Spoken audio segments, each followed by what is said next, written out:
जो स्त्री अपने पति के साथ रात में सोती नहीं है वह कान खोल करके सुन ले, बाद में पछताना नहीं पड़ेगा। नमस्कार मित्रों, स्वागत है आप सभी दर्शकों का फिर से हमारे चैनल जीवन ज्ञान गंगा में। मित्रों, आज की वीडियो आपके लिए बहुत कुछ खास होने वाली है, जिसमें आज का विषय है, आज की हमारी चर्चा है कि जो स्त्रियां रात्रि में अपने पति के साथ समकक्ष में सोती नहीं है या अपने पति को साथ सोने देती नहीं है तो उनके लिए बाद में पछताना ही पड़ता है। ऐसा क्यों होता है और क्या उनके लिए पछताना पड़ता है? वैसे तो यह बताया गया है कि पति पत्नी के लिए अलग ही सोना चाहिए, लेकिन आप इस टाइटल को सुनकर के बड़ा ही आश्चर्य में पड़ गए होंगे। क्या ऐसा भी जरूरी है कि पति पत्नी साथ में ही सोए, अलग सोए? तो दोस्तों, आइए इस वीडियो में आज आपको हम बताएंगे कि स्त्री के लिए पति के साथ सोना भी जरूरी है। वो कैसे, तो आइए देखेंगे एक कहानी के माध्यम से, और साथ ही साथ आपको यह भी बताएंगे मनुष्य की 3 गलतियों के बारे में कि जो मनुष्य 3 गलतियां करता है, जानबूझकर भी 3 गलतियां कर बैठता है, बांधता नहीं है और बाद में कुछ समय के बाद फिर मैं पूरी तरह से हो जाता है। क्योंकि उन 3 गलतियों के कारण, तो 3 गलतियां कौन सी है वह भी हम आगे वीडियो में आपको बताएंगे, और यह भी बताएंगे कि स्त्री के लिए पति के साथ सोना जरूरी है या नहीं है, या क्यों जरूरी है। तो इन्हीं 2 विषयों पर हम इस वीडियो में चर्चा करेंगे। बस आपसे निवेदन है कि आप हमारी वीडियो के साथ अंत तक हमारे साथ जुड़े रहे, और जो भी हम कहानी के माध्यम से आपको समझाने के लिए जा रहा हूं उस चर्चा के लिए ध्यानपूर्वक सुने और कमेंट बॉक्स में श्रद्धा से राधे कृष्णा जरूर लिखे। भगवान कृष्ण आपकी सारी मनोकामनाएं पूर्ण करेंगे। तो चलिए दोस्तों, बढ़ते हैं आगे। प्रिय दर्शकों, एक समय की बात है, देवर्षि नारद जो थे भगवान नारायण का जाप करते हुए पृथ्वी लोक का भ्रमण कर रहे थे। तभी उन्होंने देखा कि एक आदमी काफी तेजी से जंगल की रर रात्रि में चला जा रहा है। देवर्षि नारद उस आदमी को देख करके आश्चर्यचकित हो गए। सोचने लगे, इतनी रात में हर कोई अपने अपने घर में घोर निद्रा में सो रहा होगा, लेकिन यह आदमी जंगल की ओर रात्रि में क्या करने जा रहा है और कहां जा रहा है? ऐसा सोचते हुए देवर्षि नारद उस व्यक्ति का पीछा करने लगते हैं। भाई, आदमी आगे आगे जा रहा था और देवर्षि नारद उस आदमी का पीछा करते करते आकाश मार्ग से होते हुए उसके पीछे पीछे जा रहे थे। दोस्तों, कुछ देर बाद मैं नौजवान युवक एक झोपड़ी के पास पहुंच जाता है, जहां पर एक अत्यंत सुंदर स्त्री झोपड़ी के बाहर खड़ी हुई थी। देखने में बहुत ही सुंदर थी। स्त्री उस नौजवान को आते हुए देखकर कहती है, आइए, काफी देर से मैं तुम्हारा इंतजार कर रही थी, तुम काफी देर से आए हो। तब नौजवान भी कहता है कि हे प्रिय, आज मेरी पत्नी काफी देर में सोई, इसलिए आने में मुझे थोड़ा विलंब हो गया। तब औरत कहती है, कोई बात नहीं, भला तुम आए तो मुझे भी आज अपने पति को सुलाने में थोड़ी देर हो गई, लेकिन फिर भी तुमसे पहले ही आ गई। प्रिय दर्शकों, देवर्षि नारद दोनों की बातें सुन रहे थे। तभी औरत कहती है, चलिए अब हम दोनों अभी झोपड़ी के अंदर जल्दी चलते हैं और जिंदगी का असली आनंद लेते हैं। इतना कहने के बाद में दोनों झोपड़ी के अंदर चले गए। देवर्षि नारद यह देख करके आश्चर्य में पड़ गए और कहने लगे, बार पृथ्वी लोक की स्त्री और पुरुष दोनों का विवाह हो गया है, और फिर भी दोनों अपने अपने जीवन साथी को धोखा दे रहे हैं। इन्हें थोड़ी भी शर्म नहीं आती और किसी बात का भय इन लोगों को नहीं होता कि अपनी स्त्री और पति के साथ विश्वासघात करना कितना तना बड़ा पाप होता है। ऐसा लोग क्यों करते हैं? इसका कारण क्या है मित्रों? इस घटना को देखते हुए देवर्षि नारद के मन में कई सवाल उठने लगे, और फिर इस प्रश्न का उत्तर जानने के लिए देवर्षि नारद नारायण नारायण का जाप करते हुए आकाश मार्ग से होते हुए कैलाश पर्वत पर जाने लगे। कुछ ही देर बाद देवर्षि नारद जो थे कैलाश पर्वत पर पहुंच जाते हैं, जहां पर भगवान शिव कैलाश पर्वत पर अपने आसन पर विराजमान थे। देवर्षि नारद को आते हुए देखकर भगवान शिव कहते हैं, आइए देवर्षि नारद, कैलाश पर्वत पर आपका स्वागत है। तब देवर्षि नारद भगवान शिव से कहते हैं, प्रभु प्रणाम। तब भगवान शिव देवर्षि नारद से बोले कि हे देवर्षि नारद, आज अचानक ही कैलाश पर्वत पर पधारने का क्या कारण है? तब देवर्षि नारद भगवान शिव से कहने लगे कि हे प्रभु, आज मैं पृथ्वी लोक का भ्रमण करने के लिए गया था, तभी मैंने एक विचित्र घटना देखी। उस घटना को देख करके मेरे मन में एक विकराल प्रश्न उठा और उसी प्रश्न का हल जानने के लिए आपके पास में चला आया हूं। कृपया करके मुझे मेरे इस प्रश्न का उत्तर देकर मेरी शंका का समाधान करें। आपकी बहुत बड़ी कृपा होगी। तब भगवान शिव कहते हैं कि देवराशि नारद, तुम निश्चिंत होकर के अपने प्रश्न का उत्तर पूछो। मैं तुम्हारे प्रश्न का उत्तर अवश्य दूंगा।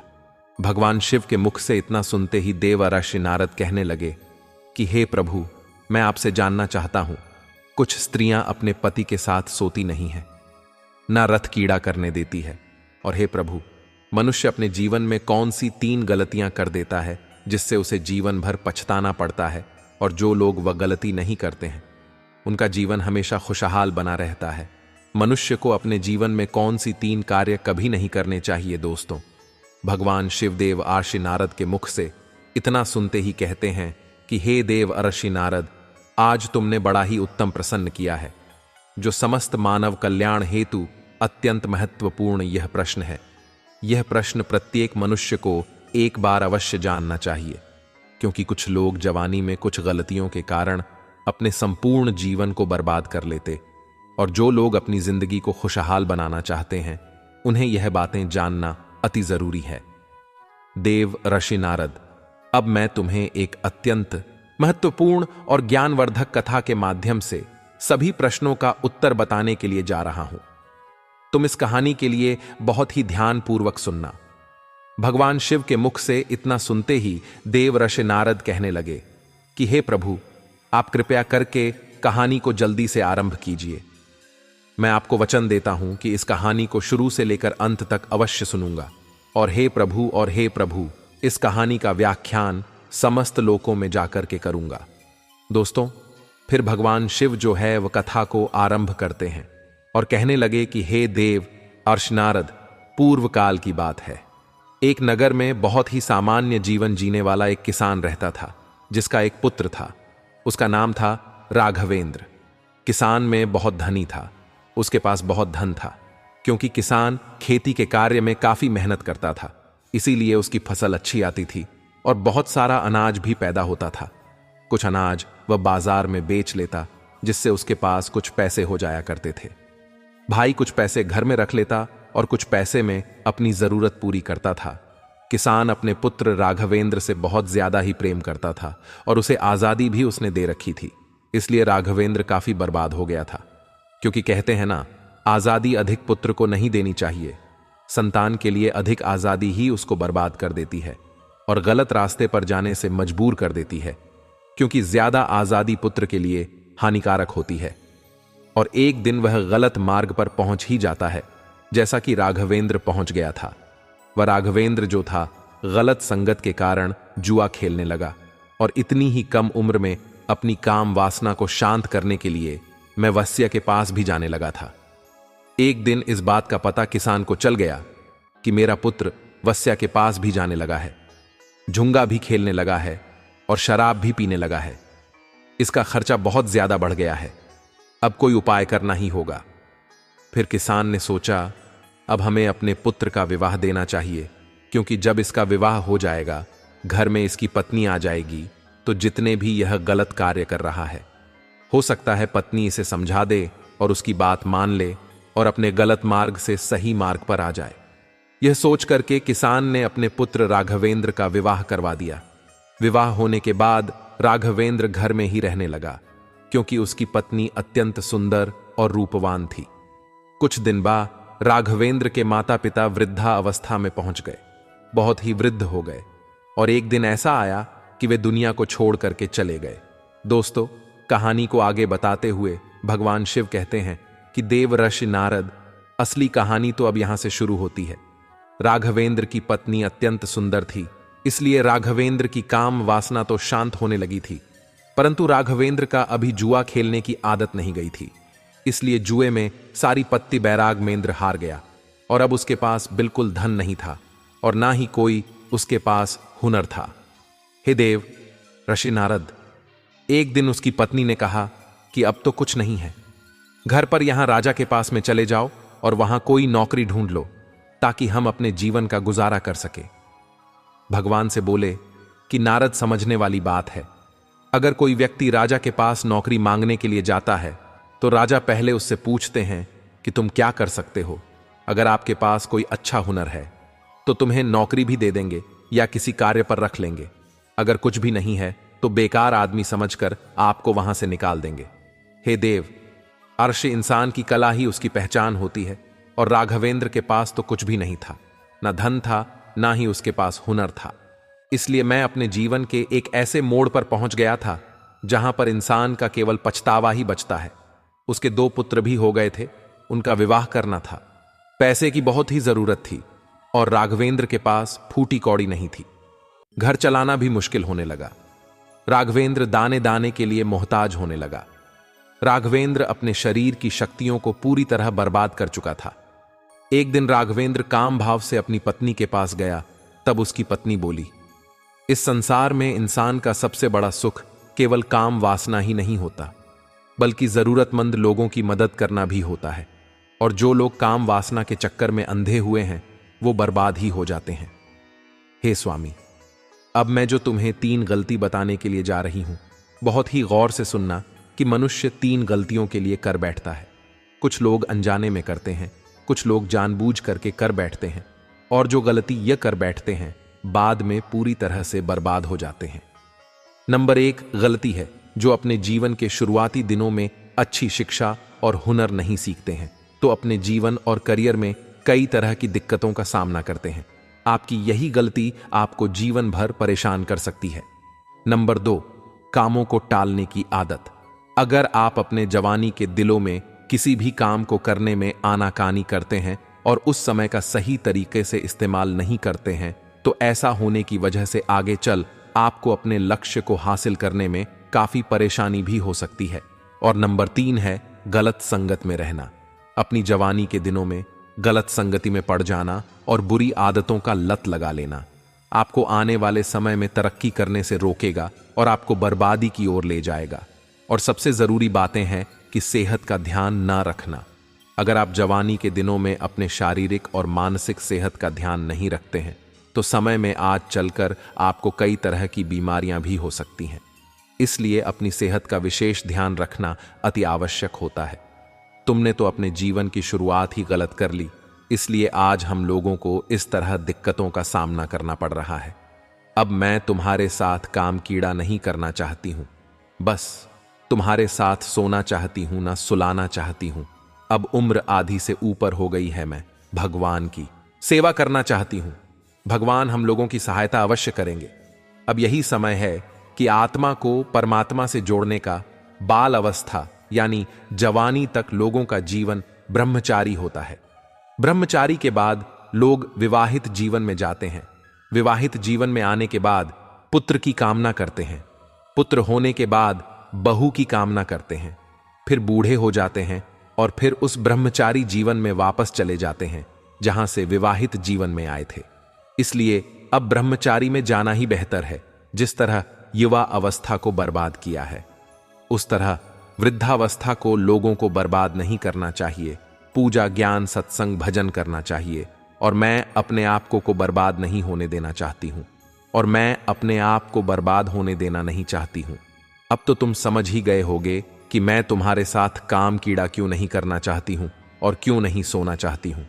अब हम लोगों का केवल एक ही लक्ष्य है, अपने बच्चों का विवाह कर देना। तुम काम कीड़ा भूल करके मेहनत पर ध्यान दो, हम लोगों की जरूर सुनेगा। मित्र, कहानी को आगे बताते हुए भगवान शिव कहते हैं कि देव आर्ष नारद उस राघवेंद्र की पत्नी ने सही कहा था कि जो मुझसे सच्चे मन से जुड़ जाते हैं उन्हें कभी कोई चीज की तकलीफ हो ही नहीं सकती है। फिर क्या होता है, उस औरत को एक बूढ़ी औरत मिल जाती है और वह बूढ़ी औरत जो थी अपना सारा धन संपत्ति उसको दे देती है और उसके घर में रहने लगती है। कहती है कि मेरे पास कोई पुत्र नहीं है, तुम ही सबको संभालो, मुझे 2 वक्त की रोटी मिल जाए, इतना ही मेरे लिए काफी है। फिर वह बूढ़ी औरत राघवेंद्र के घर ही रहने लगी। राघवेंद्र ने अपने दोनों लड़कों का विवाह भी किया और हंसी खुशी से पूरे परिवार में रहने लगता है। भगवान शिव कहते हैं कि देव ऋषि नारद उस बुढ़िया के धन से राघवेंद्र का परिवार जो था उसमें सुधार तो आ गया, उसके घर में धन भी हो गया, लेकिन वह राघवेंद्र जो था थोड़ा गलत मार्ग पर पहुंच गया। उसकी स्त्री ने के साथ सोने से मना कर दिया, काम कीड़ा करने से भी मना कर दिया और इसीलिए राघवेंद्र जो था दूसरे रास्ते पर निकल गया, जो रास्ता राघवेंद्र के लिए बहुत ही गलत था, जिसे आप देख करके आ रहे हो। राघवेंद्र जो था एक स्त्री के प्रेम के जाल में फंस गया था, क्योंकि उसकी स्त्री जो थी ना तो उसके साथ सोती थी, ना उसे सोने देती थी, और ना ही उसकी काम वासना को शांत करने के लिए उसके साथ रथ क्रिया करती थी। और अपनी काम वासना से पीड़ित होकर के राघवेंद्र जो था दूसरी स्त्री के प्रेम के जाल में फंस जाता है, और रात्रि में अपनी पत्नी को सुलाने के बाद में गांव से बाहर एक झोपड़ी में जाकर के उस स्त्री के साथ अपनी काम वासना को शांत करने के लिए उसी झोपड़ी में रथ कीड़ा करता है, और रथ कीड़ा करने के बाद में दोनों अपने अपने घर चले जाते हैं। भगवान शिव कहते हैं कि देव ऋषि नारद, मेरे कहने का मतलब है कि स्त्री के लिए यह भी नहीं करना चाहिए एकदम से इस तरह से अपने पति का त्याग नहीं करना चाहिए जिस तरह से राघवेंद्र की पत्नी ने कर दिया था, क्योंकि एकदम जो स्त्री अपने पति के साथ सोना छोड़ देती है और उसके साथ रज कीड़ा करना बंद कर देती है, तो पति जो है वो गलत मार्ग पर निकल ही जाता है, क्योंकि अपने पति के लिए धीरे धीरे सही मार्ग पर लाया जा सकता है, एकदम नहीं लाया जा सकता। आइए देवर्षि, मैं स्त्रियों के लिए 3 महत्वपूर्ण ये बातें बताता हूं जो स्त्री के लिए कदा आप नहीं करनी चाहिए।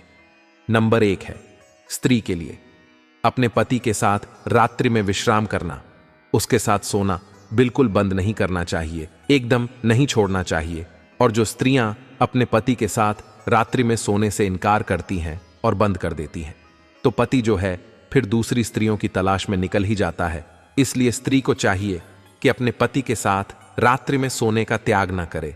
और नंबर 2, स्त्री को यह भी चाहिए कि अपने पति के साथ रथ कीड़ा करना भी बंद ना करे। जो स्त्री अपने पति के साथ में रथ कीड़ा नहीं करती है, एकदम उसे बंद कर देती है, तो पति व्यभिचारी बन जाता है और वह पराई स्त्री के साथ विचार करने लगता है, क्योंकि स्त्री ही जो है वह अपने पति को बचार करने से बचाती है, और वरना पति तो बचार बन ही जाता है। जो स्त्री अपने पति की सारी इच्छाएं पूर्ण करती है और एक दिन सही मार्ग पर लाकर के उसे खड़ा कर देती है, तो वही स्त्री उत्तम मानी जाती है। और जो स्त्री अपने पति के शारीरिक संबंधों का त्याग कर देती है, तो वह अपने पति के विचार होने की दोषी कहलाने लगती है।